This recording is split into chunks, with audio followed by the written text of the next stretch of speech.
Hello viewer, সবাইকে শুভ সকাল। তো সকাল সকাল ঘুম থেকে উঠেই কাজে লেগেছি। ফ্রেশ হওয়ার সময়টুকু পাইনি। তো বাসার দেখো তোমাদের সাথে বাসাটা শেয়ার করছি, যেহেতু উপরে চলে যাব কালকে। সব জিনিসপত্র এসে নিয়ে যাবে। দেখো বাসার অবস্থা খুবই অগোছালো। এই জিনিসপত্র একদম মানে বস্তির মতো অবস্থা হয়ে আছে। আর এই যে দেখো সকালে আমার শাশুড়ি রান্না করছে, বউ ভাত রান্না করেছে, আর হচ্ছে পেঁয়াজ মরিচ ভর্তা করেছে। এটা দিয়ে আজকে খাবারটা চালিয়ে নিব। আর হচ্ছে বাসার বাকি অংশটুকু তোমাদের সাথে শেয়ার করি, কারণ যেহেতু বাসায় উপরেও চলে যাব, নিচতলা থেকে উপরের তলায় চলে যাব, তো সেজন্য আর কি। আর আমার চুলের দেখো ঘোড়ার লেস। আর পাখির বাসা, পাখি মনে হয় আমার এখানে থাকতেই পারবে, চুলের মধ্যে এরকম একটা অবস্থা।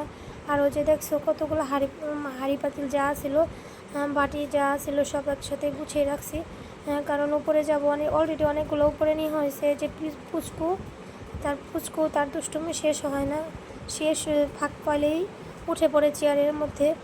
আর হচ্ছে যে দুপুরের জন্য রান্না বান্না প্রিপারেশন চলছে, প্রস্তুতি নিচ্ছি, কারণ যেহেতু কালকে উপরে যাব, অনেক কাজ আছে, সেজন্য আর কি। একটু বট রান্না করব, গরুর ভুঁড়ি, আমরা আমাদের দেশে গরুর ভুঁড়ি বলি, আর হয়তো বা ঢাকাতে বট বলে।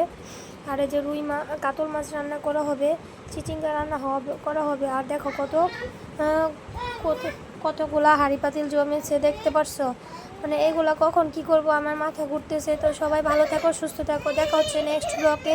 আল্লাহ হাফেজ।